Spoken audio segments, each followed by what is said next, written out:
I've been embalming bodies for 32 years. Started when I was 23, fresh out of mortuary school, thinking I knew everything. By year 5, I learned I knew nothing. By year 10, I thought I'd seen it all. The bloated, the burned, the ones who'd been alone for weeks. But in 3 decades, I've never had a body fight me back. Not until Mr. Preston Foley. The call came in around 11 p.m. on a Tuesday. Middle-aged man, found in his apartment by his landlord after neighbors complained about the smell. Natural causes, they said. Maybe a heart attack, maybe a stroke. He'd been dead roughly 18 hours when they brought him in. That's important. 18 hours is right in that sweet spot where rigor mortis should be reaching its peak. See, when someone dies, their muscles go through this process. First, they relax completely. That's the moment of death. Everything just lets go. Then, after about 2 hours, the body starts to stiffen. It's called rigor mortis, and it happens because the cells run out of ADP. That's adenosine triphosphate, the molecule that gives muscles energy. Without ADP, the muscle fibers lock up, like a hand cramping into a fist you can't open.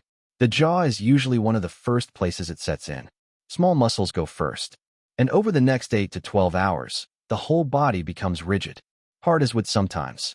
After about 24 to 48 hours, the enzymes start breaking down the muscle tissue, and the stiffness fades. That's the natural timeline. Preston Foley was right on schedule. When I unwrapped the body bag and saw him on the table, he was stiff. Arms rigid at his sides. Legs locked straight. But it was the face that caught my attention first. His jaw was clenched so tight. I could see the muscles bulging slightly under the skin, the way a boxer's jaw looks when he's taking a hit. His lips were pressed into a thin line. Nothing unusual. Not yet. I started the way I always do. Washed him down with disinfectant. Checked for any marks or injuries. Clean. Then came the massage, working the shoulders, the arms, bending the elbows gently to break the rigor. You have to do this before embalming because once you pump that fluid in, the muscles firm up permanently. If you don't position them right beforehand, they'll stay wrong forever. The family would see their father laid out with his arm bent at some grotesque angle, and that's the last image they'd have of him. So you work the body. You coax it. His arms loosened up fine. Shoulders rolled smooth. I bent his knees, rotated the ankles. Everything moved the way it should, that stiff resistance giving way after a little pressure. Then I got to the jaw. I placed my hands on either side of his face, fingers pressing gently on the temporomandibular joint. That's the hinge where your jaw connects to your skull. I applied downward pressure. Nothing. I pressed harder, feeling for that slight give, that moment when the muscle fibers start to separate. Still nothing. It was like pressing on a stone. That's when I felt it. The tension. Not the passive stiffness of rigor mortis, but something else. Something that felt almost deliberate. Like he was clenching. Teeth grinding behind those sealed lips. I tried a different approach. Massage the masseter muscles, the thick ones that run along your jawline, the strongest muscles in your body relative to their size. In a living person, these muscles can exert up to 200 pounds of pressure when you bite down. In a dead body experiencing rigor mortis, they should still give way with enough manipulation. They're supposed to. I worked them for 5 minutes, maybe longer, feeling the tissue beneath my fingers, hard and unyielding. Finally, I grabbed the jaw with both hands and forced it down. It gave, not smoothly, but with a resistance that felt wrong, like opening a door when someone's pushing from the other side. The mouth opened maybe 2 inches. Just enough. I quickly inserted the needle injector to wire the jaw. I drove one barbed needle behind the upper teeth, into the maxilla, then another into the mandible below. Twisted the wires together, creating tension to hold the mouth in that peaceful, slightly closed position families expect to see. The position that says, he's at rest. I turned to the prep table to grab the cotton throat packing. Behind me, I heard it. A soft click. Like knuckles popping. Like a joint settling into place. I spun around. The jaw was open again. Wide open. The wires I'd just twisted were still in place, still taut, but somehow the mouth had opened against them. The lower jaw had pulled down with enough force to strain against the metal wires anchoring it shut. I stared at it for a long moment. The fluorescent lights hummed above me. The ventilation system clicked on, and cool air rushed across my neck. I looked at those wires, still embedded in the bone, still twisted tight, and I thought, this is impossible. The wires should have held. They're designed to hold. I stepped back to the table, closed the jaw again, this time gripping it harder, pushing it up until the teeth nearly touched. I held it there for a few seconds, feeling that strange resistance, then let go. It stayed. I exhaled, told myself I hadn't twisted the wires tight enough the first time, even though I knew that was wrong. 32 years, and I'd never failed to close a jaw properly. But I needed the explanation. So I took it. I turned away again, this time keeping my ears sharp, listening for any sound. I reached for the embalming fluid, checking the mixture. 2 parts formaldehyde solution to 1 part water, plus a bit of humectant and dye to give the skin a more lifelike tone. Standard prep. My hands were steady, but my pulse wasn't. The second click was louder. I didn't turn around immediately. Part of me didn't want to confirm what I already knew. But I did turn, slowly, and there it was again. Jaw wide open. Wires still in place. Still holding nothing. This time I checked the wires themselves, running my fingers along the thin metal, feeling for breaks or weak points. Nothing. The wires were intact. The barbs were seated deep in the bone. I could feel them anchored when I tugged gently. Everything was secure, but the jaw was open. Something in my chest tightened. Not fear exactly, just this creeping awareness that I was alone in a basement room with something that didn't make sense. I've never been superstitious. Never believed in ghosts or hauntings or any of that. Dead is dead. Muscles are muscles. Chemistry is chemistry. But standing there, looking at Preston Foley's open mouth, I felt the edges of my certainty starting to fray. I closed it a third time.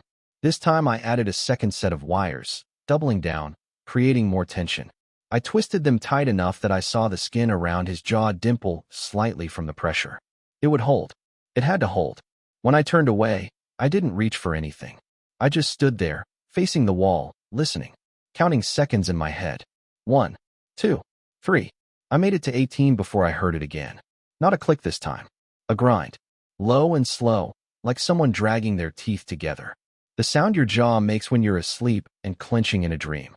Except Preston Foley wasn't sleeping. And he wasn't dreaming. I didn't turn around right away. I stood there with my back to the table, staring at the pale green tiles on the wall, at the metal sink with its long curved faucet, at my reflection in the small mirror above it, and I looked old. Older than I'd looked that morning. My face was drawn, eyes shadowed. I could see the table behind me in the mirror's edge, see the shape of the body, the angle of the head. The grinding stopped. I turned, jaw wide open. But this time, something was different. The positioning. His head had shifted slightly on the rest, tilted back just a fraction, and the mouth wasn't just open. It looked intentional. Like he was trying to say something. Like he was midword. I've prepared thousands of bodies. I know how muscles move, how gravity works, how the fluids settle and the tissues shift. This wasn't any of that. This was something else. This was wrong. I should have called someone. Should have asked Dale, the night attendant upstairs, to come down and witness this. But I didn't. Maybe because I knew how it would sound. Maybe because some part of me needed to finish this alone, to prove to myself that I could. So I made a decision. I'd complete the embalming with the mouth open, then seal it shut afterward. Not standard procedure, but I'd done it before with difficult cases. I worked quickly, made the incision in the carotid artery, inserted the tube, started the pump.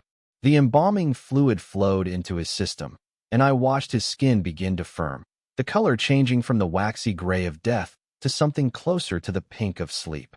The process usually takes about 2 hours. I finished it in 90 minutes, never taking my eyes off his face for more than a few seconds at a time. The jaw stayed open, but at least it stayed still. When the embalming was complete, I prepared to close the mouth one final time. I used a medical-grade adhesive, cyanoacrylate, the heavy-duty stuff we save for extreme cases. I applied it to the lips, pressed them together, held them for 30 seconds while it set. Then I stepped back. His mouth was closed. The adhesive would hold where the wires hadn't. It had to. I cleaned my instruments, washed my hands, made my notes in the case file. By the time I finished, it was almost 3 a.m. I was exhausted. My shoulders ached. My head throbbed. I took one last look at Preston Foley, lying peaceful on the table, mouth closed, hands folded over his chest, and I felt something like relief. I left the preparation room, locked the door behind me, and went upstairs. Dale was reading a magazine at the front desk. I told him the body was ready for dressing in the morning. He nodded, barely looking up. I grabbed my coat and walked out into the cold November air. Drove home. Slept badly. The next morning, I arrived at 8 a.m. Dale's shift had ended. Lisa, the morning attendant, was at the desk. She smiled when she saw me, asked how I was doing. Fine, I said. Everything's fine. I headed downstairs to dress Preston Foley before his family arrived for the viewing at noon.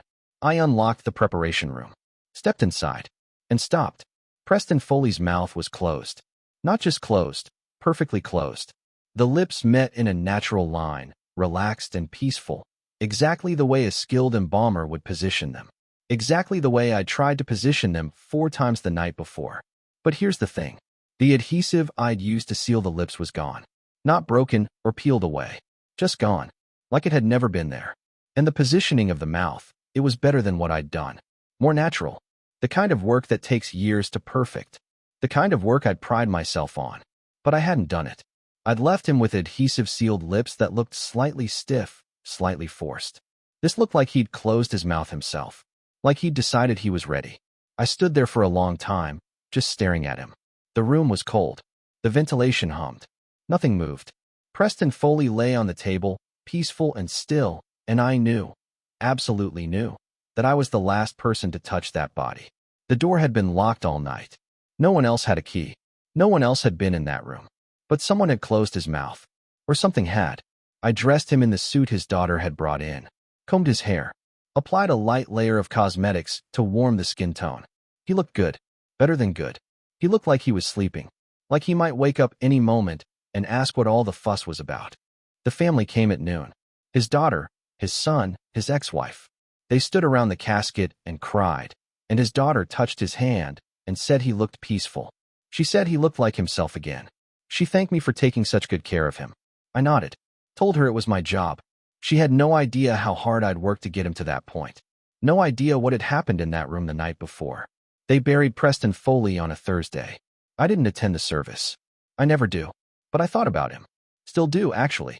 Because here's the thing no one wants to talk about. We don't know everything about death. We pretend we do. We have our processes, our chemicals, our scientific explanations. Rigor mortis sets in because ADP depletes and myosin binds to actin.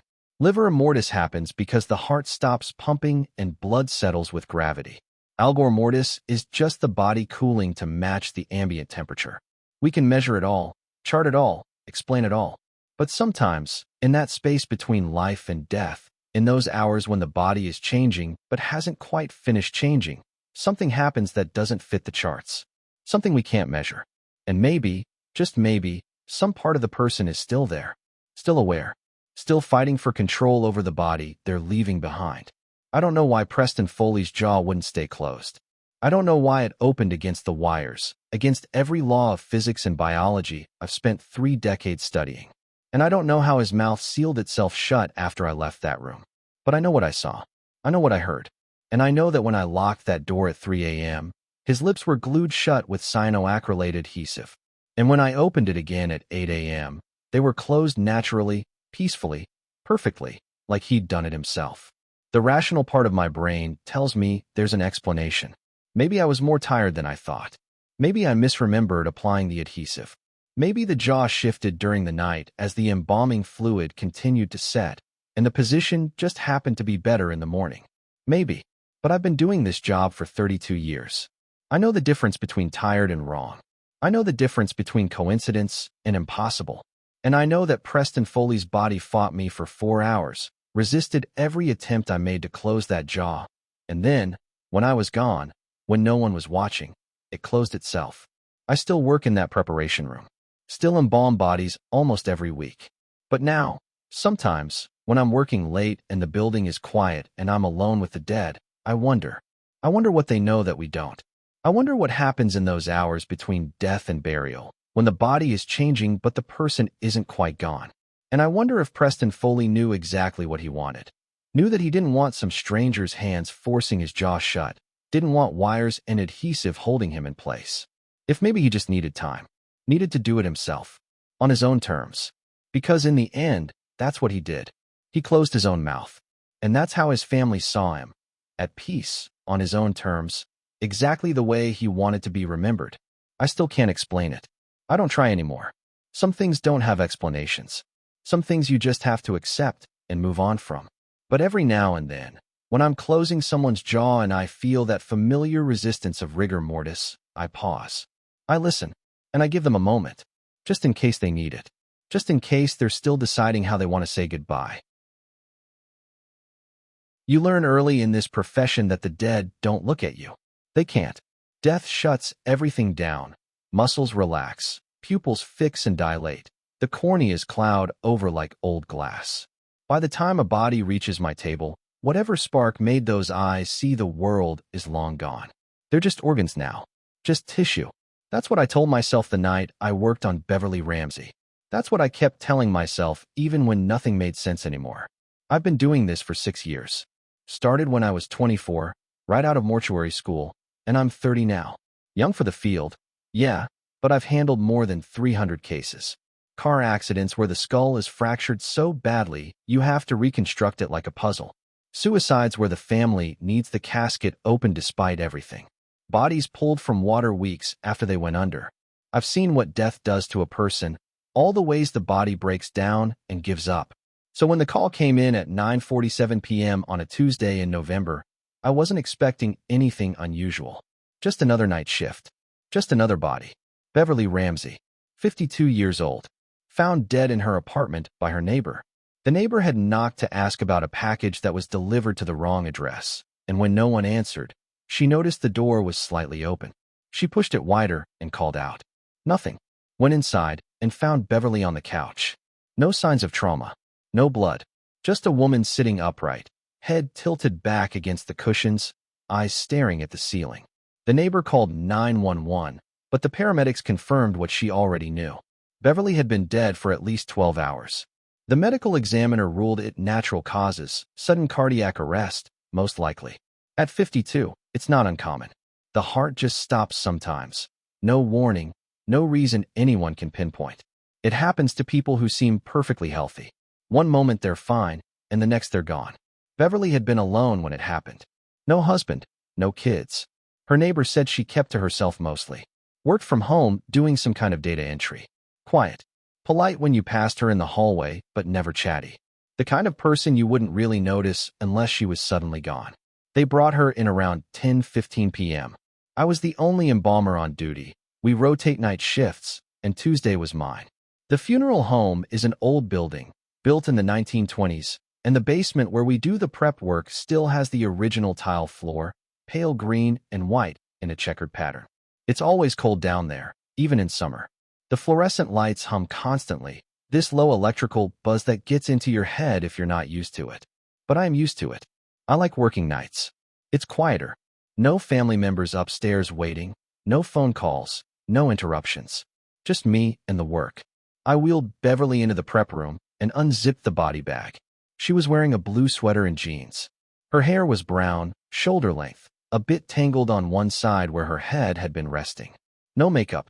Her skin had that waxy pallor that comes a few hours after death when the blood settles and the tissues start to lose moisture. But what caught my attention immediately were her eyes. They were open, fully open, staring straight up at the ceiling, just like the neighbor had found her. That's not unusual. A lot of bodies arrive with the eyes open. Muscles relax after death, and the eyelids don't always stay closed. It's one of the first things we fix during the prep process. You close the eyes, you close the mouth, you position the features so they look peaceful. It's called setting the features, and it's crucial for viewings. No one wants to see their loved one with eyes wide open, staring at nothing. So you close them. Simple. I started the way I always do, cleaned her up, washed her face and hands with disinfectant. Then I massaged the muscles around her eyes to relieve any stiffness. See, after someone dies, rigor mortis sets in. It's this process where the muscles lock up because they run out of ADP. That's the molecule that gives muscle cells energy to contract and relax. Without ADP, the fibers just stay contracted and everything gets stiff. It usually starts in the small muscles first, jaw, eyelids, fingers, and then spreads to the rest of the body over about 12 hours. After 24 to 48 hours, it fades as the muscle tissue starts to break down. Beverly had been dead long enough that some rigor was present, but not severe. Her jaw moved easily when I massaged it. Her shoulders rolled when I worked them. Everything seemed normal, except the eyes. I placed my fingers gently on her eyelids and pulled them down. They slid closed smoothly, no resistance. Good. But when I took my hands away and stepped back to grab the eye caps from the supply cabinet, I glanced back at the table. Her eyes were open again. I stopped mid-step, just stood there, staring at her face. The eyelids had slid back up, not all the way, but enough that I could see the whites of her eyes and the dark pupils in the center. They were looking up, same angle as before, same blank stare. Okay, not ideal, but not impossible either. Sometimes when there's dehydration, the eyelids don't stay closed on their own. After death, the body loses moisture rapidly, through the skin, through the membranes, everywhere. The eyes are especially vulnerable because they're mostly water. There's this gel-like substance inside called vitreous humor in the back of the eye and aqueous humor in the front chamber. When the body dehydrates, those fluids start to break down or evaporate, and the eyeball itself can flatten slightly. When that happens, the eyelids sink inward, and they don't have the natural curve of the eye to rest against anymore. They can slip open easily. That had to be what was happening here. Beverly had been dead for 12 hours in her apartment, and who knows when she'd last had anything to drink before that. Dehydration is one of those things people don't think about until it's a problem. You get busy, you forget to drink water, and before you know it, you're running on empty. It affects your whole body, makes your mouth dry, gives you headaches, makes you dizzy. And if you're already prone to heart issues, dehydration can make things worse. Stress the cardiovascular system. Maybe that's what had happened to Beverly. Maybe she'd been dehydrated for days, and it contributed to the cardiac arrest. Either way, her eyes were definitely dehydrated now. Made sense. I went to the cabinet and pulled out a pair of eye caps. If you've never seen them, they're these small, oval-shaped plastic discs with tiny spikes on one side.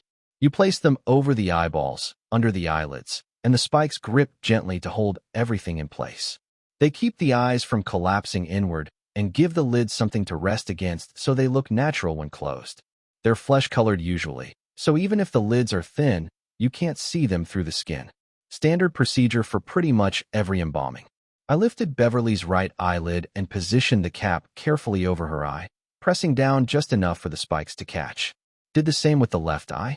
Then I pulled the lids closed again, smoothing them gently with my fingertips to make sure they lay flat. Perfect. They stayed closed. I stepped back, checked the positioning from a few angles. She looked peaceful now. Restful. Exactly what you want. I turned away to prepare the embalming solution, mixing the formaldehyde with water in the right proportions. 2 parts chemical to 1 part water, plus a little humectant to help the tissues retain moisture, and some dye to bring a bit of color back to the skin. I was halfway through mixing when I felt it. This weird prickling sensation at the back of my neck. Like someone was watching me. I looked over my shoulder. Beverly's eyes were open.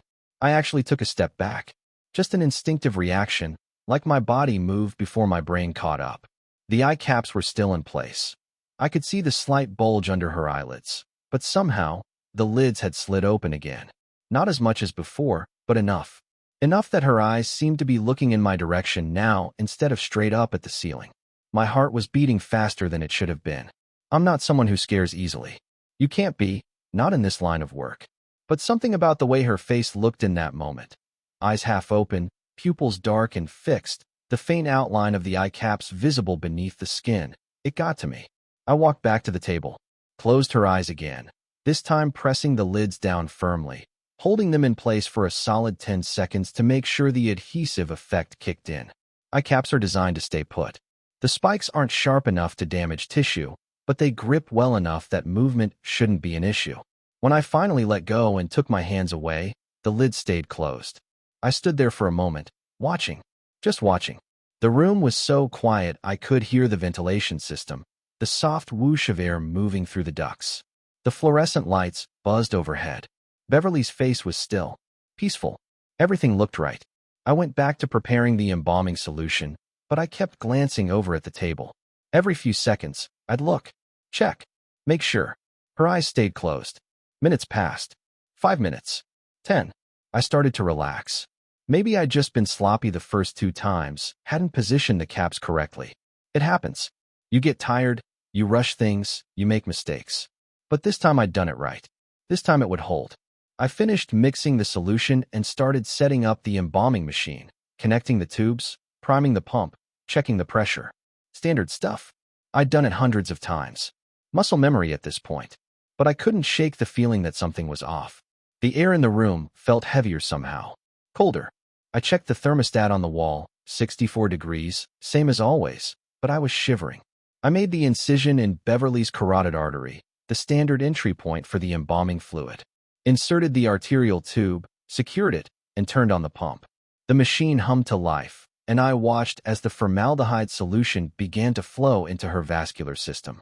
This is where most of the preservation happens. The chemical replaces the blood, firms up the tissues, kills bacteria, slows decomposition. It takes about 2 hours on average, depending on body size and the condition of the veins. Beverly was average build, no obvious complications. Should be straightforward. I adjusted the flow rate and stepped back to let the machine do its work. That's when I noticed her head had moved. Not a lot, just a slight tilt to the right.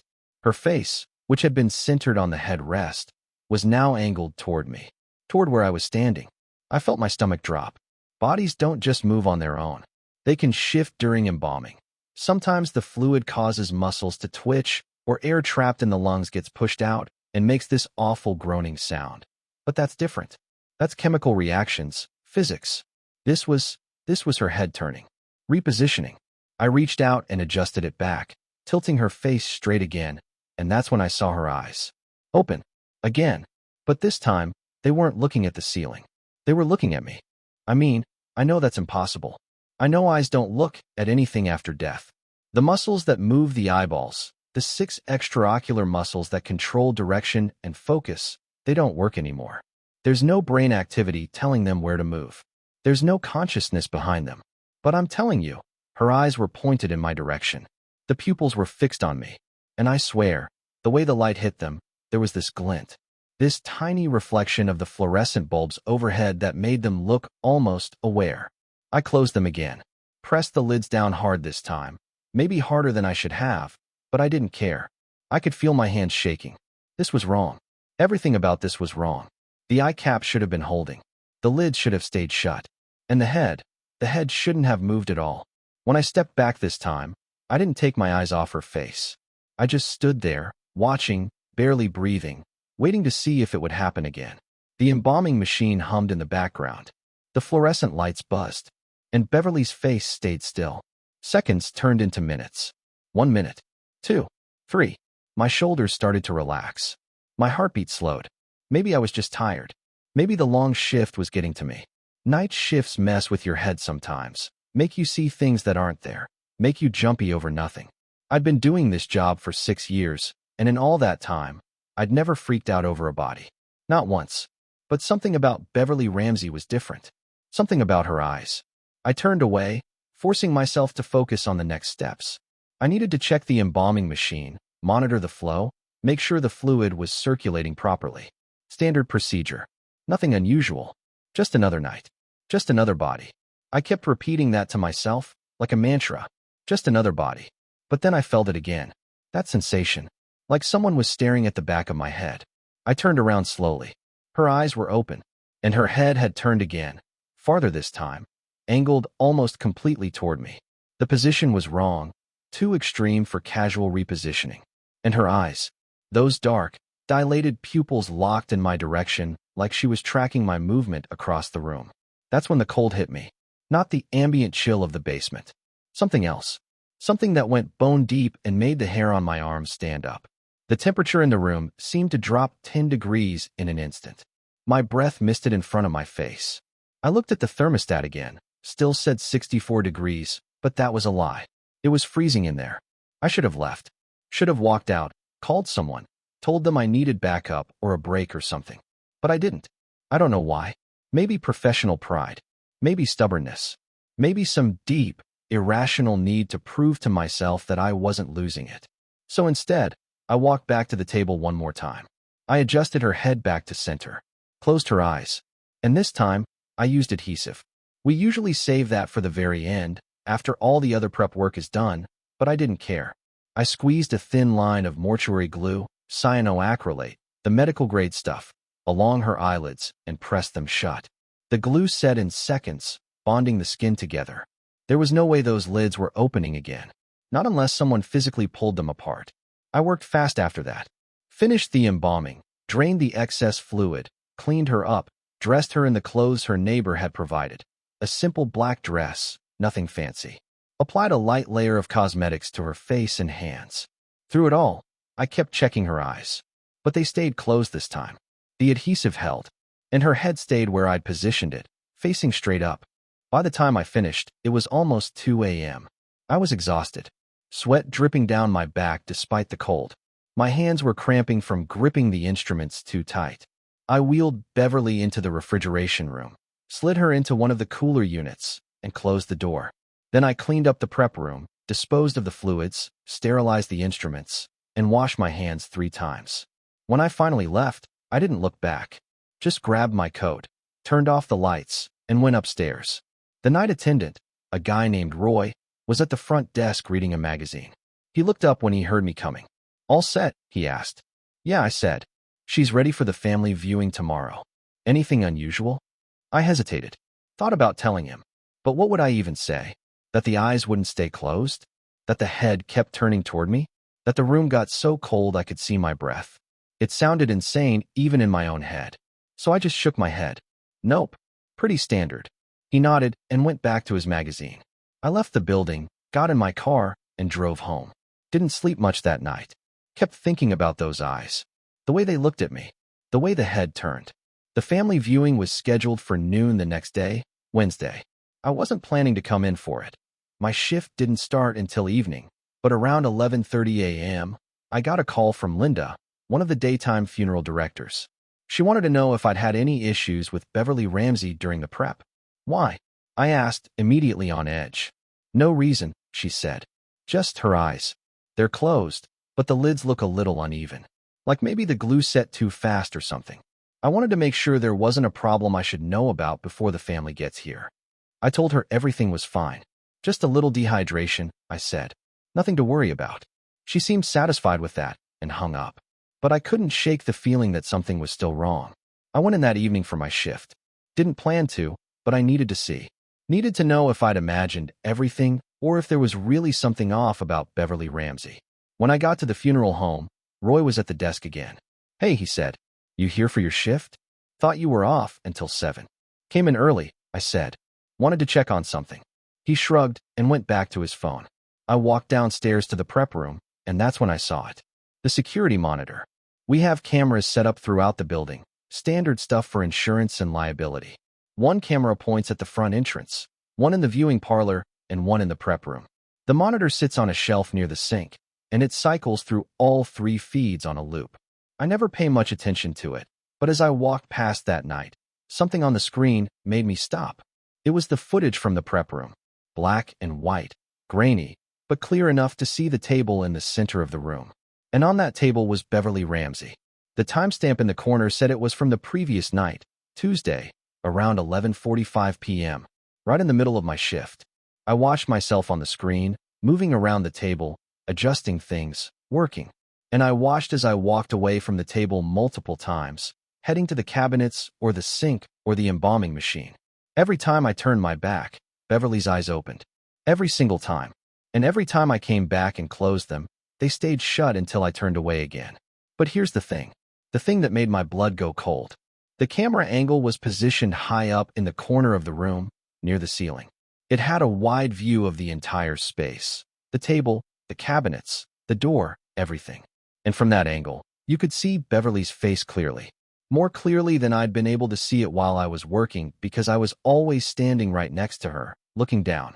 From the camera's perspective, you could see that from the moment I wheeled her into the room, her eyes were open. The entire time, staring straight ahead.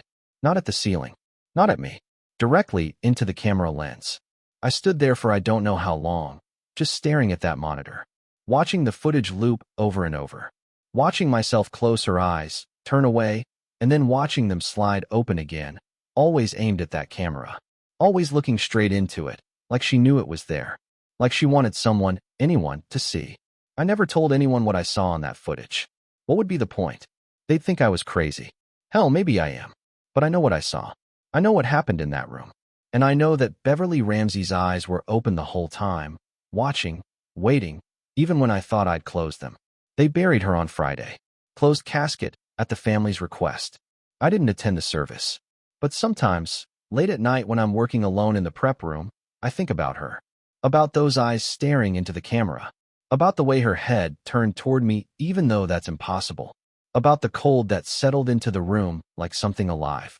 And I wonder, when someone dies alone, when they're found hours later with their eyes still open, staring at nothing, what were they looking at in those final moments? What did they see that made them unable to close their eyes? And is that the last thing they're still seeing, even after death? I don't have answers to those questions. I don't think anyone does. But what I do know is this: the dead don't look at you. They can't. They're just bodies, just tissue, just organic matter breaking down over time. That's what I tell myself every night when I come to work. That's what I'll keep telling myself, no matter how many times I feel that prickling sensation at the back of my neck. No matter how many times I turn around and wonder, just for a second, if the eyes are watching me again. Because the alternative, the idea that maybe Beverly Ramsey saw something in those moments before she died, something that kept her eyes locked open, something that followed her even into death, that's a thought I can't afford to entertain. Not if I want to keep doing this job. Not if I want to sleep at night. So I push it away. Lock it in the same mental space where I keep all the other things I've seen in this profession that don't quite make sense. And I keep working. Keep closing eyes. Keep setting features. Keep preparing the dead for their final viewings. Because that's what I'm trained to do. That's what I'm good at. But every now and then, when I'm alone in the prep room and the fluorescent lights are humming and the cold basement air presses in around me, I glance up at that security camera in the corner. And I wonder what it would show if I watched the footage back. I wonder if I'd see what I think I'd see. My own hands closing eyes that are already closed, turning heads that haven't moved, feeling cold that doesn't exist. Or if I'd see something else entirely. Something I'm not ready to admit is real. Beverly Ramsey's case is closed. Filed away. Forgotten by everyone except me. But I still remember those eyes. The way they looked at nothing and everything all at once. The way they stayed open, no matter what I did. And sometimes, in those quiet moments when I'm working late and the building is empty and the only sound is the hum of machinery and the buzz of lights, I feel that sensation again. That prickling at the back of my neck. That certainty, irrational and undeniable, that someone is watching me. And when I turn around, the bodies on my table are still. Eyes closed. Features set. Peaceful. But I can't help wondering, if I checked the security footage, would they be? There's a particular kind of silence in funeral homes that you don't find anywhere else. It's not the absence of sound. It's heavier than that. Thicker, like the air itself has weight. After 14 years working as an embalmer, I've grown used to it. The quiet becomes part of your routine. Something you navigate the same way you navigate grief and formaldehyde and families who need you to make the impossible look peaceful. You learn to work in that silence. You learn to respect it. And after enough time, you even learn to talk to it. I picked up the habit early from my mentor, a man named Lloyd Chambers who'd been in the business for 40 years before I ever stepped into a prep room. Lloyd used to talk to the deceased while he worked. Nothing elaborate, just soft commentary. All right now, we're going to get you looking your best, he'd say, or, easy there, just need to adjust your arm a bit. He told me it kept him grounded, kept the work from feeling too clinical. These were people, he'd say. Still are, in a way. Least we can do is treat them like it. So I adopted the practice. Became second nature after a while, this one-sided conversation with someone who couldn't hear me. Or so I thought. I've experienced strange things over the years. Small things, mostly. The kind of occurrences you can explain away if you try hard enough. Footsteps in the hallway upstairs when I'm alone in the basement. The prep room lights flickering at 2 a.m. for no reason the electrician can find. A door that I know I locked standing open the next morning. Once, I heard whispering coming from the viewing parlor. Distinct voices, multiple people having a conversation, but when I went to check, the room was empty. Just chairs arranged in neat rows and the smell of lilies. My colleague, a woman named Natalie Frost, has experienced similar things. Natalie's been with the funeral home for almost as long as I have, handles the daytime arrangements while I work most nights. We don't talk about these incidents often. There's an unspoken understanding that acknowledging them too directly might make them more real than either of us is comfortable with. But one night last September, after I mentioned hearing those voices in the viewing parlor, she got quiet for a moment before telling me about her own experience. "I saw someone once," she said. "We were in the break room, both working late on a particularly busy week. Upstairs in the hallway, I was walking toward the office, and there was a woman standing by the window at the far end, looking out at the street. I figured it was a family member who'd arrived early for a consultation, so I called out to her, asked if she needed help." Natalie paused, took a sip of her coffee. She turned to look at me. Didn't say anything, just looked. Then I blinked and she was gone. Not walked away, not moved, gone. Like she'd never been there at all. I asked her if she was sure, if maybe the woman had just stepped into one of the side rooms. Natalie shook her head. "That's what I thought too. I checked every room. All empty. And there's no way she could have gotten past me to the stairs. I would have seen her." She set her coffee down and looked at me directly. The thing is, I recognized her face. She looked exactly like a woman we'd had in the parlor for viewing 3 days earlier. Same features, same expression. But that woman had been cremated 2 days before I saw her in the hallway.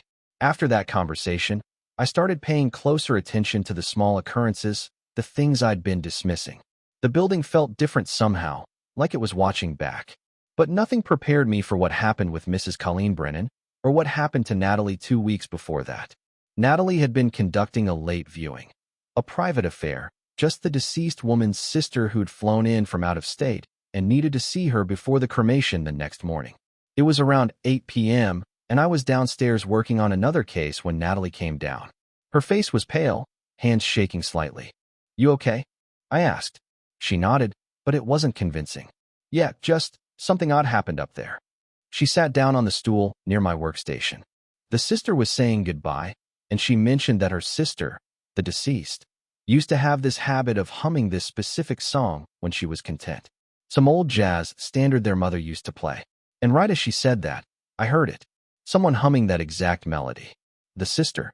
No. The sister heard it too. That's what freaked me out. We both looked around, couldn't figure out where it was coming from. It was like it was in the room with us, but not from any specific direction. And then it just stopped. Dead silence. The sister left right after that. Didn't even finish saying goodbye properly. Just grabbed her purse and practically ran out. Natalie looked at me. The thing is, 3 days later, the sister died. Aneurysm. She was healthy, no warning signs. Just collapsed in her hotel room.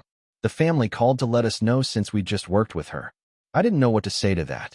Still don't. But it changed something in how I thought about the work we do, the space we occupy between life and death. After Natalie told me that story, I started feeling more cautious during my night shifts, more aware of the weight in the silence. And then came the night with Colleen Brennan, and everything I thought I understood shattered completely. It was a Thursday in late October. Colleen had died at home. Natural causes, 78 years old. Her family had requested a closed casket service. She'd been sick for a while, and they wanted people to remember her as she was, not as illness had left her. That meant my job was simpler in some ways. Basic preservation, get her presentable enough that if the family changed their minds about viewing her privately, she'd be ready.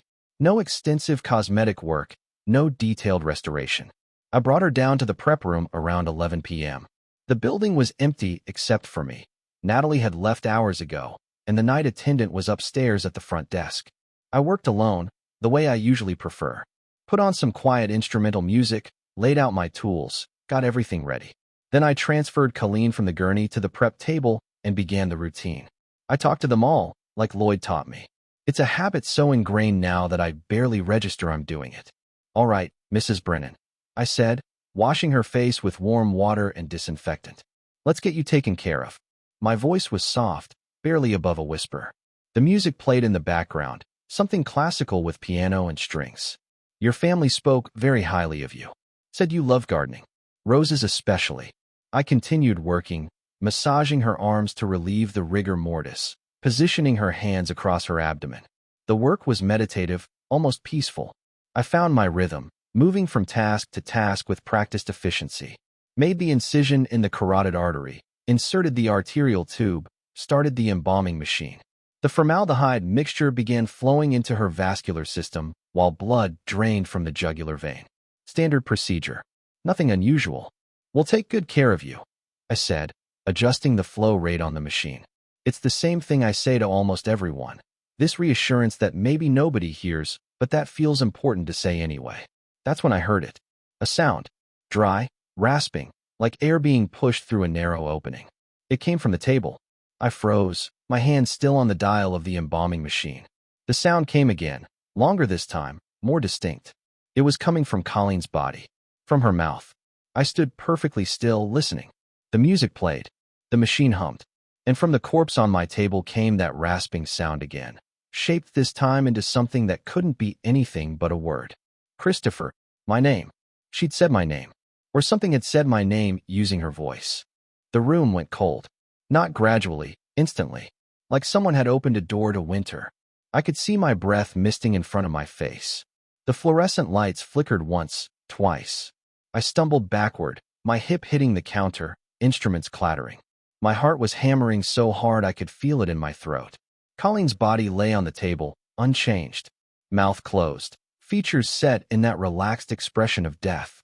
The embalming machine continued its work, the quiet whir of the pump filling the silence where my voice had been. I couldn't move, couldn't think, just stared at her face, waiting for something else to happen, for her eyes to open, for her mouth to move again, for that voice to repeat my name. But nothing, just the steady hum of machinery and my own ragged breathing. After what felt like hours, but was probably only seconds, I grabbed my phone from the counter.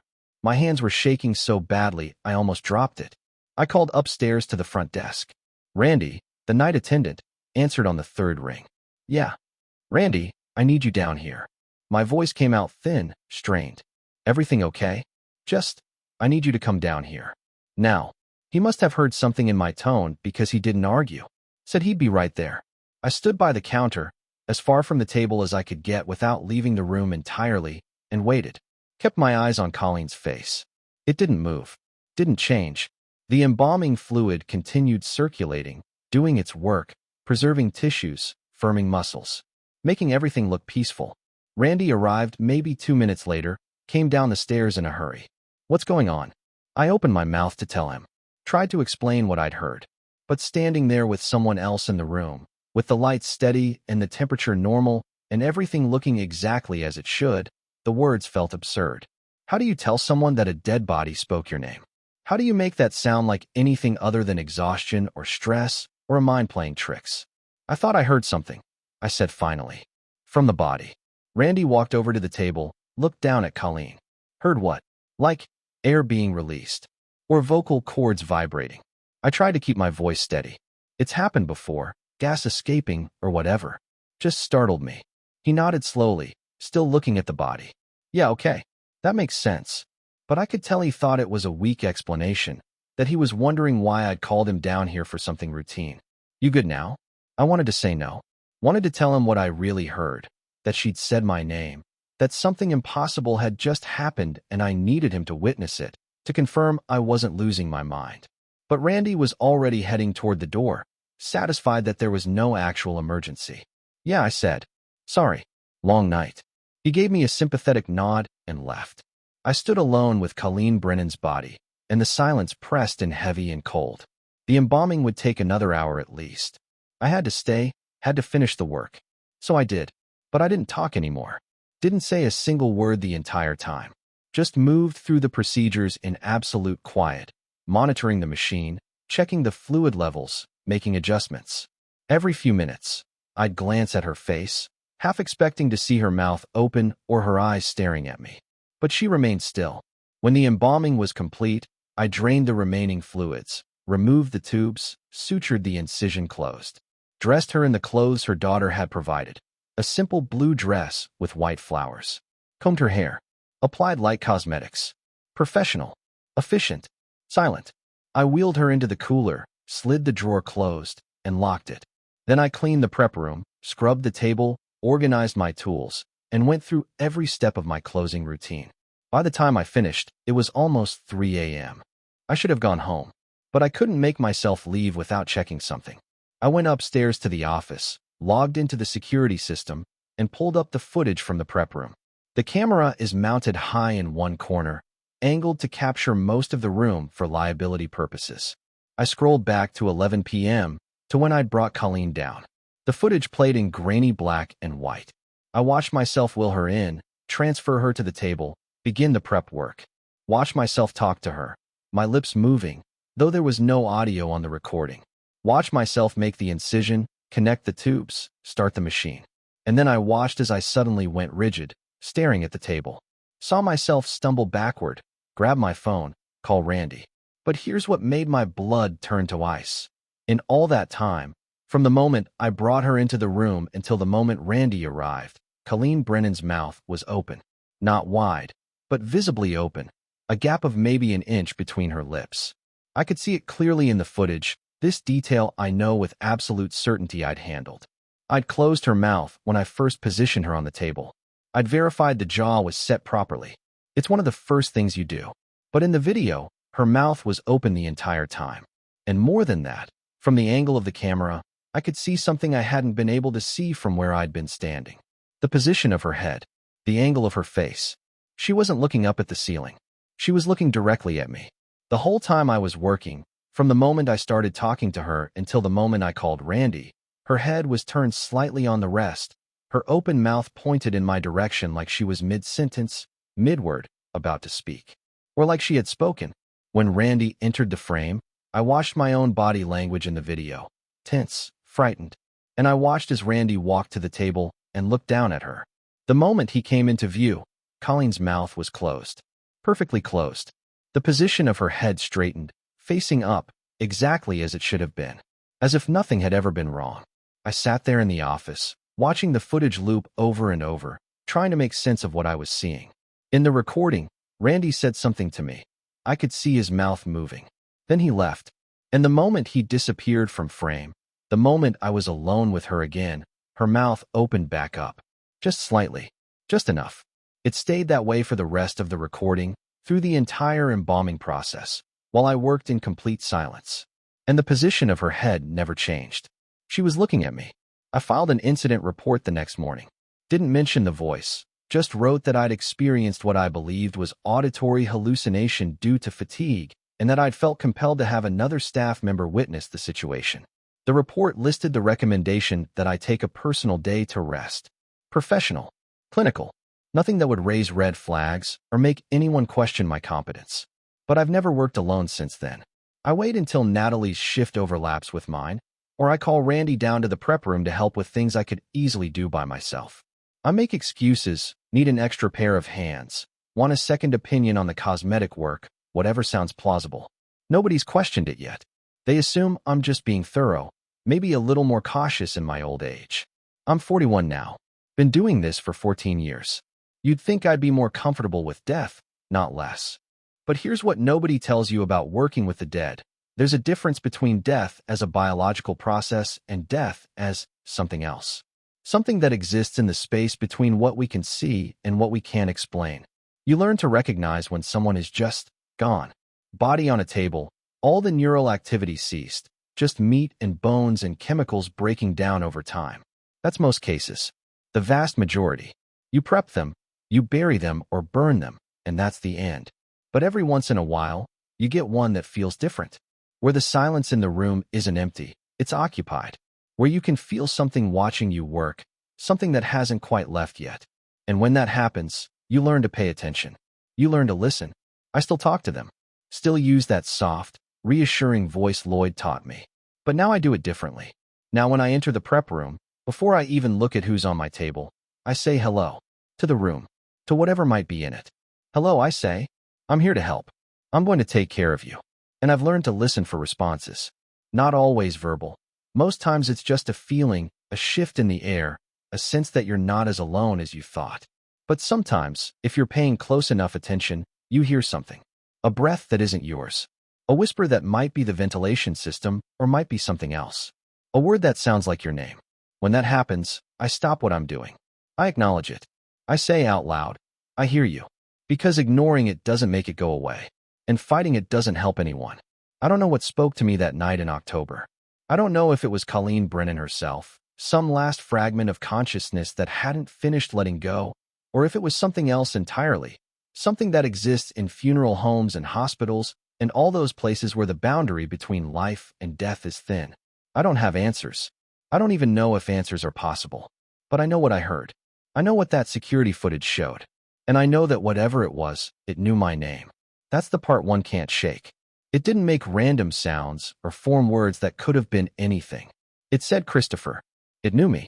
And that means something was aware of who I was, aware of where it was, aware enough to reach across whatever divide separates the living from the dead and make itself heard. So I take precautions now. Small things. I say hello. I explain what I'm going to do before I do it. I never work in complete silence anymore. Always have music playing. Always have Natalie or Randy nearby if possible. And when I finish a preparation, before I wheel them into the cooler, I say goodbye. I tell them they can go now, that they're taken care of, that it's okay to let go. Most times, nothing happens. The room stays quiet.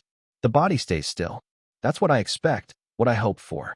But once in a while, the temperature drops just slightly, or the lights flicker, or I feel something brush past me in a room where I'm the only living person. And in those moments, I know something heard me. Something responded. You might not believe any of this.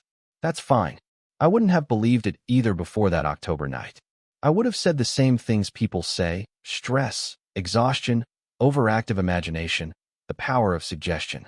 All perfectly rational explanations for irrational experiences. But belief isn't the point. The point is respect. The point is acknowledging that we don't know everything, that there are things we can't explain, and that when we work in the spaces where life ends, we're not always as alone as we think. So here's what I want you to consider. If you've ever felt a presence you couldn't explain, heard a voice in an empty room, seen something in your peripheral vision that disappeared when you turned to look, don't dismiss it too quickly. Don't convince yourself it was nothing just because nothing makes you feel safer. Because maybe it was nothing. Maybe it was just your mind playing tricks, just fatigue or stress or coincidence. But maybe, just maybe, it was something trying to be heard. Something that knows your name. Something that's been waiting in the silence for you to finally listen. And if that's true, if there really is something on the other side watching us, speaking to us, knowing us, then the question isn't whether they exist. The question is, what do they want? And why do they know your name? The call came in at 11:47 p.m. on a Wednesday in late September. I remember checking my phone, seeing the funeral home's number flash across the screen, and already knowing what it meant: late-night transport, incomplete paperwork, probably a hospital transfer that got delayed. I'm Leonard Hayes, been working as an embalmer for 17 years, and these kinds of calls are part of the territory when you're the overnight guy. Leonard, we've got an incoming, my director, Rita Schultz, said when I answered. Her voice had that clipped efficiency she always gets when she's handling multiple things at once. Male, 63, cardiac arrest at home. Family's working with Barton Funeral Services for the arrangements, but they're at capacity tonight, so they're transferring him to us for prep. Transport ETA is about 45 minutes. I was already pulling on my work clothes. Paperwork. That's the thing, it's incomplete. Barton's sending what they have, but there's some kind of mix-up with the medical examiner's release forms. You'll need to start from scratch once you verify ID and get clearance. Standard chaos. Nothing I hadn't dealt with before. I told her I'd be there in 20 minutes. The funeral home sits on Maple Street in a residential area that goes dead quiet after 10 p.m. When I pulled into the back lot at 12:15 a.m., the building was dark except for the prep room lights I'd turned on remotely from my phone. A recent upgrade Rita had installed, so we didn't have to fumble with keys in the dark. The loading bay door was already open, motion sensors doing their job, and I could see the amber glow from inside spilling out onto the wet pavement. It had rained earlier, and everything smelled like wet asphalt and autumn leaves. I went in through the prep room entrance, bypassing the main building entirely. That's how it works on night shifts. You come in, you do your work, you leave. The prep room is separate from the rest of the funeral home for good reason. It's where the medical side happens, the part families never see. Stainless steel everywhere, bright fluorescent lights, tile floors with drains built in, ventilation systems that run constantly to cycle out the formaldehyde fumes. It's clinical, cold, and after 17 years, it feels more familiar to me than my own kitchen. I checked the access log by the door, a digital tablet mounted on the wall where everyone signs in and out. It's an OSHA requirement, part of the safety protocols for handling bloodborne pathogens and hazardous chemicals. The last entry was from Rita at 6:45 p.m. when she'd locked up for the evening. Before that, Kevin Marsh, one of our other embalmers, had signed out at 5:30 p.m. after finishing a prep. Standard day. Nothing unusual. The transport team arrived at 12:52 a.m. Two guys I'd worked with before from County Medical Transport. They wheeled in a body bag on a gurney, handed me a manila envelope with the preliminary paperwork, and had me sign their transfer log. The whole exchange took maybe 3 minutes. They didn't stick around. Nobody likes hanging out in prep rooms longer than necessary. Once they left, I locked the loading bay door and turned my attention to the body. The envelope contained exactly what I expected, mostly incomplete. Name, Gregory Lawrence Hoffman. Age, 63. Cause of death, suspected cardiac arrest, pending medical examiner confirmation. Time of death, approximately 7:30 p.m. that evening. Next of kin, daughter, Brenda Hoffman, contact information attached. I unzipped the body bag expecting to see what I always see. An unprepared body, maybe still in the clothes he died in, skin with that grayish pallor that comes a few hours after death, eyes probably half open, mouth slack. The medical examiner would have examined him already, but there'd be no embalming, no cosmetic work, nothing done yet. That was my job. That's what I'd been called in to do. But when I pulled the bag open, I stopped. The body was already prepared. I stood there for a long moment, just staring. Gregory Hoffman was dressed in a dark blue suit, white shirt, burgundy tie. His hands were positioned perfectly over his abdomen, fingers interlaced in that peaceful pose funeral directors spend years perfecting. His face looked clean, composed. More than that, there was subtle cosmetic work done. The skin tone had been evened out, probably with an airbrush, giving him that healthy, lifelike appearance that takes genuine skill to achieve. His hair was combed. His nails were clean and trimmed. And when I leaned in closer to examine his neck, I saw it. The faint line of a sutured incision, right where the carotid artery would have been accessed for arterial embalming. The stitches were small, neat, professional. The kind of work you'd expect from someone with years of experience. Someone had already embalmed this body. Someone had already done all of it. My first thought was that there'd been a mix-up. Maybe this wasn't Gregory Hoffman. Maybe County Medical had grabbed the wrong body from Barton Funeral Services, and what I was looking at was someone who'd already been through prep, ready for a viewing scheduled for tomorrow. It would be an embarrassing mistake, but not unheard of. Transport errors happen. I pulled out my phone and checked the paperwork again, comparing the physical description to what I was seeing. Height, 6 feet 1 inch. Weight, approximately 190 pounds. Distinguishing marks, surgical scar on left knee, small birthmark on right shoulder. I rolled up the pant leg. There was the knee scar, exactly as described. Unbuttoned the shirt at the shoulder. There was the birthmark. This was definitely Gregory Hoffman. But that made no sense. I called Rita. It rang 4 times before she answered, her voice thick with sleep. Leonard? What's wrong? Rita, we've got a situation here. I kept my voice steady, professional. The Hoffman body that just came in, it's already been prepared. Silence. Then, what do you mean prepared? I mean embalmed. Cosmetics done. Dressed. Everything. Someone's already done the full prep. That's impossible. Barton said they hadn't touched him yet. That's why they sent him to us. Well, someone touched him. And recently. The embalming work is fresh, maybe 6, 7 hours old based on the firmness of the tissue. I ran my gloved hand along his arm. The skin was cool, firm, with that distinct feel of formaldehyde-preserved flesh. This is professional work, Rita. Not amateur. Someone who knows exactly what they're doing. I could hear her moving around now, probably getting out of bed. Check the log. Who else has been in the prep room tonight? I walked over to the tablet and pulled up the full day's entries. Last person in here was Kevin, left at 5:30 p.m. Before that was you at 6:45, but that was just to lock up. Nobody else. And you arrived when? 12:15 a.m. Transport got here at 12:52. The loading bay was secure when I arrived. I can see it from the parking lot. Nobody could have gotten in without triggering the motion sensors, and those are logged too. I scrolled through the security system on my phone. Last motion detection in the bay was at 6:47 p.m. when you closed up. This doesn't make sense. Rita's voice had shifted from sleepy to sharp, the tone she gets when something's seriously wrong. Could someone have prepped him at Barton's and just not documented it? I thought of that. But Rita, the transport time doesn't work. They told you he was found at his house at 7:30 p.m., right? Medical examiner would have needed at least an hour to examine him, maybe more. Then transport to Barton's. Intake paperwork. We're looking at 10 p.m. at the earliest before anyone at Barton's would have even seen him. And they called you at 11:30 saying they couldn't handle him tonight because they were at capacity. So, when would they have had time to embalm him? Exactly. A standard embalming takes 2 to 4 hours minimum. Add cosmetic work and dressing, you're looking at 3 to 5 hours total. He would have had to be prepped before he even arrived at Barton's. Before the medical examiner saw him. Maybe even before. I stopped. The timeline I was describing was impossible. Completely impossible. Rita must have realized it too because her voice dropped. Before he died. I'm not saying that. I'm just saying the timeline doesn't work. Not any way I can figure it. She was quiet for a long moment. I could hear her breathing, could almost hear her thinking through the problem the same way I was. Finally, pull the paperwork from the body bag. Check everything. There has to be an explanation. I walked back to the gurney and dug through the manila envelope again, this time more carefully.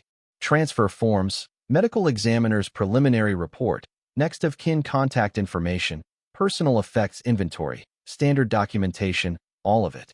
And then I found a second sheet attached to the back of the transfer form with a paper clip. It was a prep room log from Barton Funeral Services. Rita, I found something. What? It's a prep log from Barton's. My hands were starting to shake a little. I set the paper down on the counter under the light to read it more carefully. It's filled out completely. Says the body arrived at their facility at 9:15 p.m. Embalming started at 9:45 p.m. by. I squinted at the signature.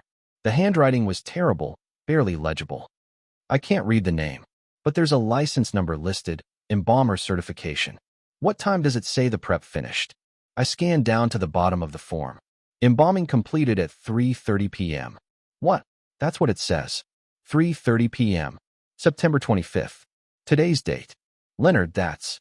Rita's voice trailed off. That's 6 hours before he died.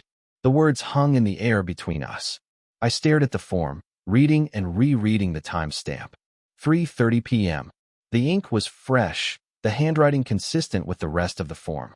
This wasn't a typo. Someone had written that time deliberately.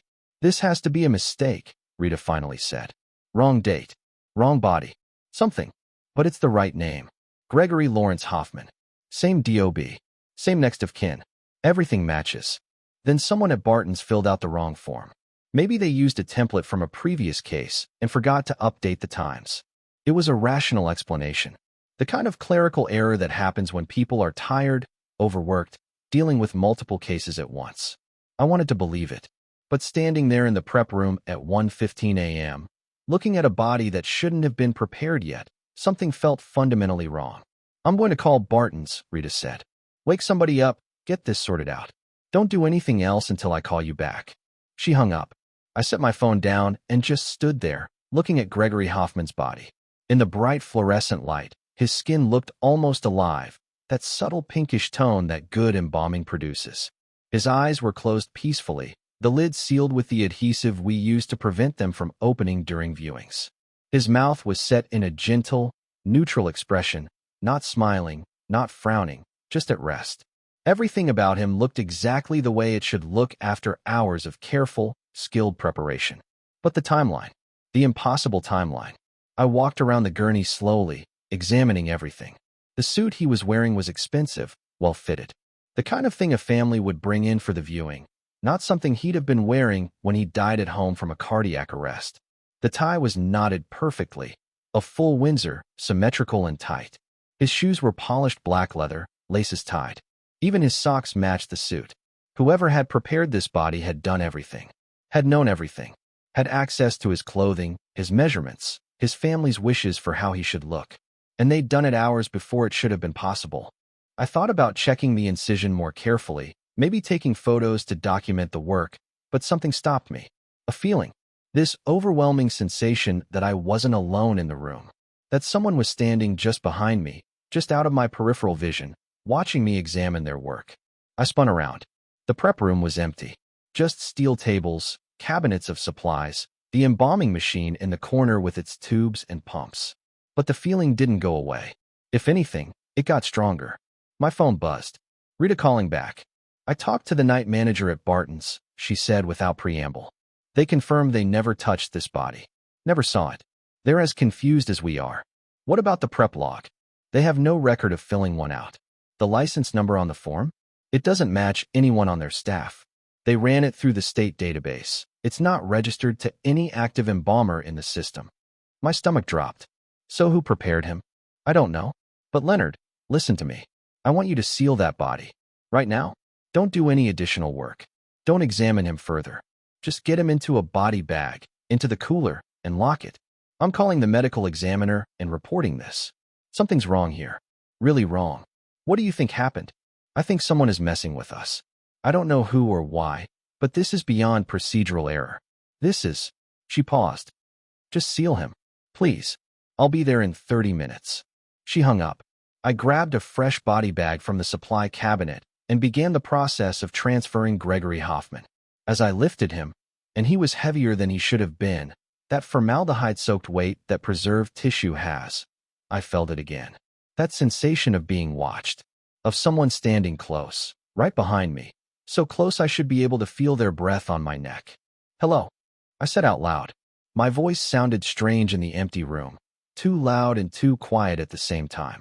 No answer, just the hum of the ventilation system and the steady drip of the sink in the corner. I got him into the body bag, zipped it up, and wheeled the gurney over to the cooler. Our mortuary cooler is a walk-in unit, large enough to hold 6 bodies on sliding racks.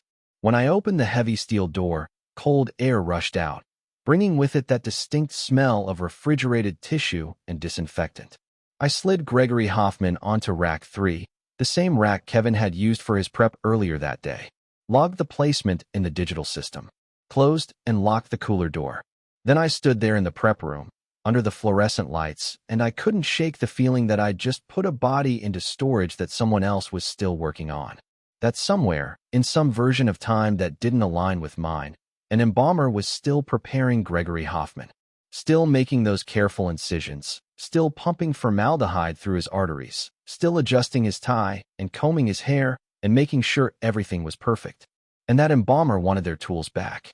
Rita arrived at 1:47 a.m. with 2 cups of coffee and a grim expression. We sat in the prep room, something she almost never does. Rita prefers to stay in the administrative side of the building, and went through every piece of documentation again. The medical examiner was sending someone over in the morning to inspect the body and investigate the discrepancy. The state funeral board had been notified. Barton Funeral Services was launching their own internal review, but nobody had any answers. The viewing for Gregory Hoffman was scheduled for Friday evening, 2 days later. Rita asked if I wanted someone else to handle it, given the circumstances. I said no. I don't know why. Maybe professional pride. Maybe curiosity. Maybe because I felt like I needed to see this through, to understand what had happened. The viewing went off without any issues. The family was grateful, said he looked peaceful, said it was a comfort to see him looking so much like himself. Brenda, his daughter, thanked me personally for the care I'd taken with her father. I didn't have the heart to tell her I hadn't done any of it. Throughout the entire viewing, 2 hours, maybe 30 people cycling through, I felt that presence again. That sensation of someone standing behind me, just out of sight. Whenever I turned around, there was nothing there. But the feeling never left. It was strongest near the casket, strongest when I was adjusting flowers or straightening the prayer cards. Like someone was standing right there with me, admiring their work, proud of what they'd accomplished. After everyone left, and we closed up for the night, I went back down to the prep room one last time. I don't know what I was looking for. Maybe evidence I'd missed. Maybe some rational explanation that would make everything make sense. Instead, I found my instruments organized differently than I'd left them. My scalpels were lined up by size on the tray, something I never do. I usually just grab what I need and leave them scattered. My suture kit was open, thread spooled out neatly, when I knew I'd closed it after my last prep. Small things. Subtle things. The kind of things you might dismiss as memory errors or someone else having been in the room. But I was the only one with access that night. The log proved it. The security system proved it. Someone had been in my prep room. Someone who knew exactly how I worked, knew where I kept my tools, knew the layout and the procedures and the rhythm of the work. Someone who had prepared Gregory Hoffman with more skill than I could manage on my best day, working faster than should be possible, completing a job that the timeline said couldn't exist. And they'd left their mark. Not a signature, not a name. Just the subtle rearrangement of tools. A message that only another embalmer would notice. I was here. This is my work. I'm still here. I've been in this profession for 17 years. I've seen bodies in every condition you can imagine. I've worked alone in basements and prep rooms and morgues at 2 a.m. and never felt afraid. Death doesn't scare me. Decay doesn't scare me. The natural process of the human body shutting down and breaking apart, none of that scares me. But this scared me. Because here's what I learned that night. What I keep coming back to every time I'm alone in the prep room. There are things in this work we don't understand. Boundaries that aren't as clear as we pretend they are. Time that doesn't work the way it should. And sometimes, rarely, but sometimes, the work we do for the dead gets done by someone we can't see. Someone who exists in that thin space between life and death, between what was and what's coming. Someone who knows the craft better than we do, who loves it more than we do, who can't let it go even when they should. The funeral board never found an explanation for Gregory Hoffman. The investigation concluded with procedural anomaly, origin unknown. The medical examiner confirmed he died at 7:30 p.m., confirmed the embalming was done hours before that, and had no explanation for how that was possible. Barton Funeral Services denied any involvement. The license number on the prep log didn't match anyone in the state database, and no one could track down who had filled out the form. As far as official records go, Gregory Hoffman prepared himself. I still work at the funeral home, still take the night shifts, still do my job the way I've always done it. But now, before I start any prep, I say it out loud. If you're here, if you're working, I respect that. I respect your craft. I won't get in your way. And sometimes, on the quietest nights, when I'm alone in that bright, sterile room with only the hum of the ventilation and the smell of formaldehyde, I feel that presence again. That sense of someone working alongside me, someone who knows what they're doing, someone who's been at this longer than I have. And I let them work.